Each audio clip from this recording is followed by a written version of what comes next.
Today I'm making a granny square cardigan.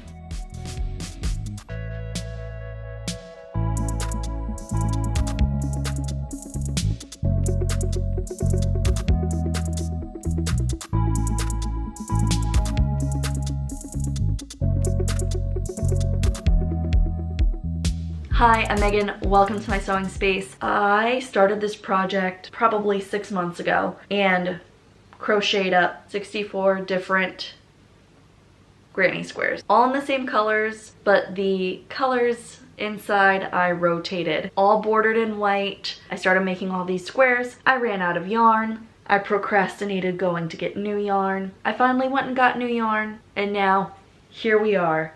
I have made all my squares. You're probably wondering where I came up with 64 squares. Each one of these squares measures about 5 inches across.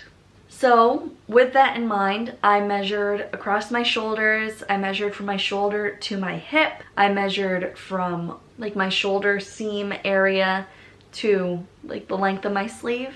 I got these numbers and I figured out a little layout here. And today's the day that I'm going to stitch them all together.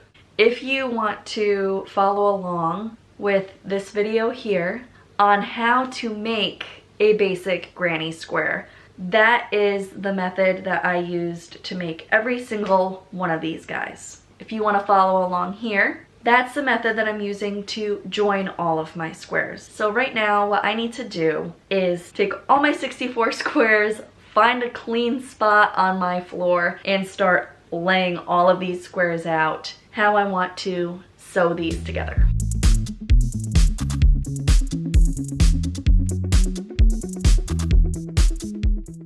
I just realized that I don't think I need 64 squares.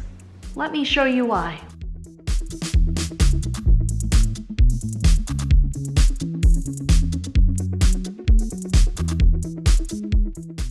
Okay, so I think this is the layout that I'm gonna go with. I'm gonna stop myself right there. She was correct, I did not need 64 squares. Past Megan, her layout that she was just about to show you, completely wrong. She didn't know what she was talking about. Let me show you my original concept. My original concept with 64 squares, and this was wrong. Math is hard, and I tried my best. Now let me show you the actual new layout that I came up with. Okay, original layout, these 5 squares right here, peace out, don't need them. Then this square here, sayonara, I need room for my neck, which was something that I forgot to include in my measurements in my note taking. Now we're down to 58 squares, but I have to move these sleeve pieces down. And this is what my new correct layout looks like.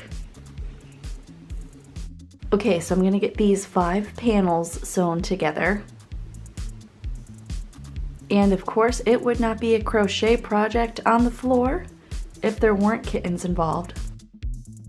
Okay, it's tomorrow now, so I have 5 pieces. Oops. All sewn together. But what I'm gonna do now is clip these all together with my handy dandy binder clips before I sew them all together and do a quick try on to make sure that this is gonna fit.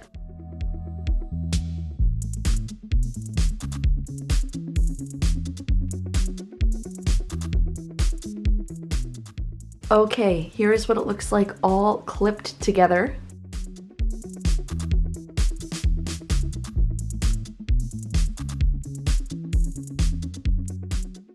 I love this. It fits great. Math is really hard. I think I did a pretty good job figuring this out for the most part. I'm going to sew these 5 panels together. Okay, one more time. Here is my layout. And I'm just sewing these 5 panels together. Another quick try on. Okay, I'm super pleased with this. It's all sewn together. I'm going to weave in my ends and I'm gonna start crocheting a border all the way around the outside, and I'm gonna do some kind of border around my sleeve hole opening. I wound up going with a single crochet ribbed border along the bottom here, and that is what this looks like.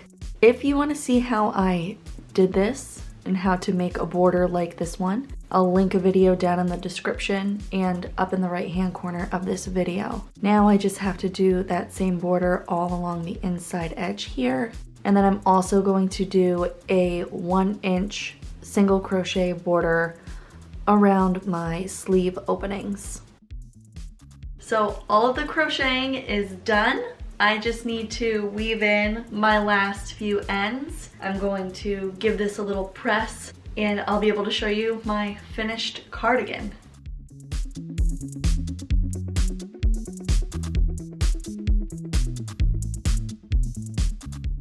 When I'm pressing my cardigan, I'm on a lower setting, no steam, and I am using a press cloth to help protect the yarns from the heat. And my goal with this is to just gently press to keep everything flat and from getting that curling look. And of course I have my scissors out so I can clip away any loose yarns as I go. And here you are, my finished cardigan is complete. What do you guys think?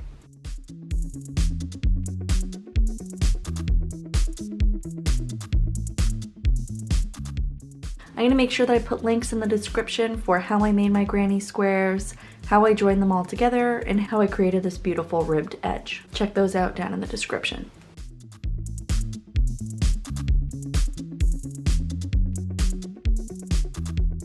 I am really happy with how this turned out. I love it. It's exactly what I had in mind. I very much underestimated the amount of yarn I was gonna need, and in the same breath, I overestimated how many squares I was gonna need. Here I am thinking I was good at math. Math is hard, and I do my best. Do I love it?